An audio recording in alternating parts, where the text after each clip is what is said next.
आज पूर्व जन्म की कथा में श्रवण कराते हैं। चित्रकेतु नाम के एक राजा थे और चित्रकेतु राजा जो है इतना भजन किया, इतना पुण्य किया कि स्वर्ग लोक में पहुंच गए शरीर से। यह है भजन की महिमा। इतना भजन किया सशरीर स्वर्ग लोक में पहुंच गए। वहां चित्रकेतु राजा खूब सुख समृद्धि ऐश्वर्य का भोग करने लगे। एक दिन अपने विमान पर बैठ करके जा रहे थे। जगत जननी जगदम्बा भगवती जो है अपने एकांत बिहार में विराजमान थी। इसने देखा जगदम्बा का और हंसी उड़ा दी, उपहास कर दिया। देवी ने कहा, तुम पुण्य के बल से देवता तो बन गए, तुम में अभी अक्ल नहीं आई है। जाओ, राक्षसों की तरह व्यवहार करते हो, जगत जननी मां का उपहास उड़ाते हो। भगवती जगदम्बा किस रूप में है इसको नहीं जानते। तुम राक्षस हो जाओ, राक्षस हो जाओ। कोई परम दिव्य आत्मा भजनानंदी था, लेकिन महाराज साप बस वही चित्रकेतु राजा आज वृत्तासुर बन करके आया है। वास्तव में ये पापी या राक्षस नहीं है, लेकिन श्राप बस भगवान आइए वास्तव में तो ये चित्रकेतु राजा है, लेकिन श्री भगवती जगदम्बा के श्राप के कारण ये आज राक्षस बना है। इसलिए ऊपर से तो राक्षस लग रहा है, ऊपर से तो राक्षस की तरह दिख रहा है, लेकिन अंदर ही अंदर ये परम सत्य है। इसलिए भैया मोह कितना भी सुंदर हो, अंदर जो होता है वो एक ना एक दिन बाहर। मन मलिन तन सुंदर कैसे, बोले विष रस भरो स्वर्ण घट कैसे।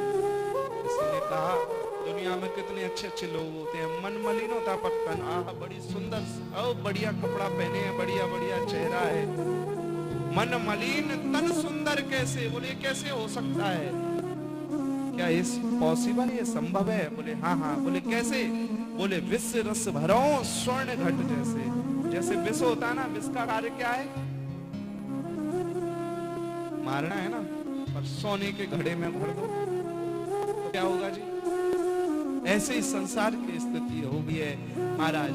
आज हृदय के जो उद्गार थे भगवान के चरणार बिंदों में इसने अर्पण किए हैं। बोले इंद्र देख, मुझे मरने का डर नहीं है और तू मुझे मार नहीं सकता, क्योंकि आत्मा तो नित्य शुद्ध है। भगवती गीता कहती है, नैनम छिन्दन्ति शास्त्राणि नैनम दहति पावका ना चैनम क्लिन्द्यापो ना शोष्यति मारुता। आत्मा का कोई मार नहीं सकता, कोई काट नहीं सकता, कोई गला नहीं सकता, कोई सुखा नहीं सकता।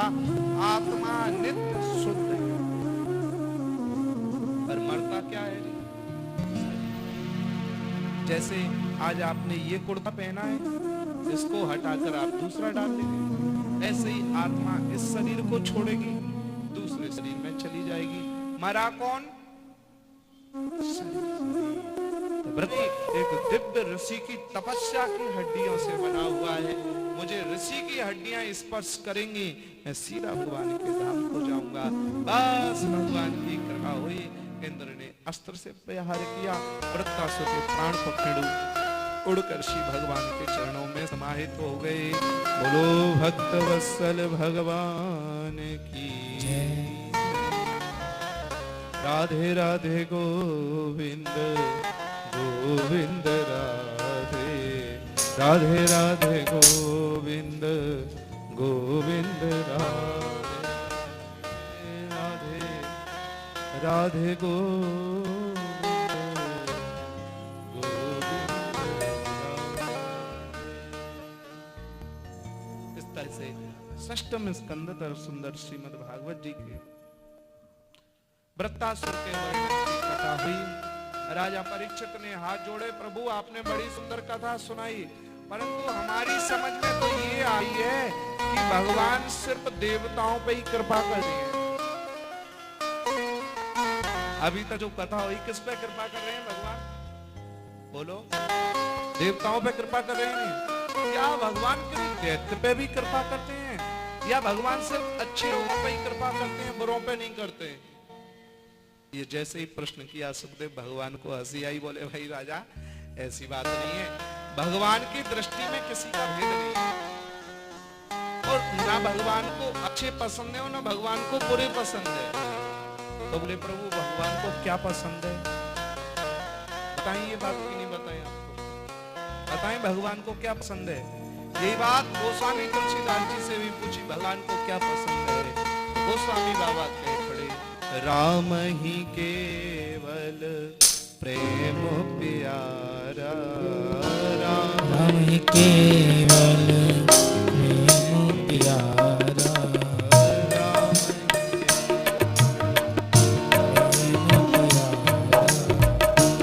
राम ही केवल प्रेम प्यारा, राम ही केवल प्रेम प्यारा,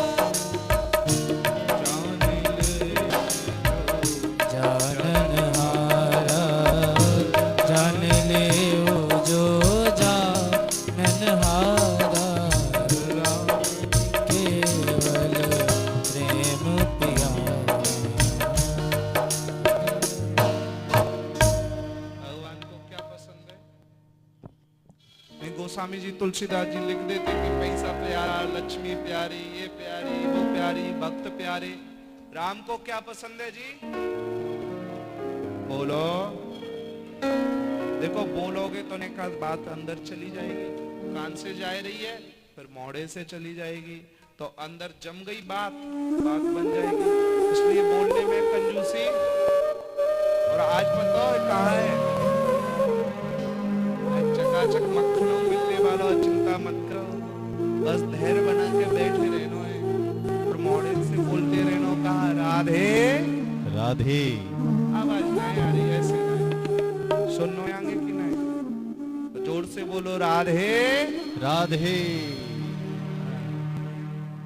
सुंदर महाराज जब जैसे ही श्री राजा परीक्षित से ये प्रश्न किया तो सुखदेव भगवान कहते हैं से सुख उवाच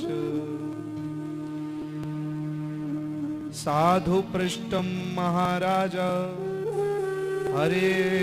हरेश्चरिताद्भुतम् यत भागवत माहात्म्यम भगवद भक्ति वर्धनम। हे राजा परीक्षित, आपने ये जो प्रश्न किया है बड़ा ही सुंदर प्रश्न किया है। बोले इससे क्या होगा, बोले इससे भगवान और भगवान के भक्त की महिमा प्रकट होगी। यदि तुम ये प्रश्न नहीं पूछते तो आज भगवान की मंगलमयी कथा प्रकट नहीं होती। बोले राजन, अब मैं तुम्हें एक ऐसा दिव्य प्रसंग सुनाता हूँ जो बड़ा ही कृपालु है। तुमने पूछा भगवान दैत्यों पे, राक्षसों पे कृपा करते हैं कि नहीं।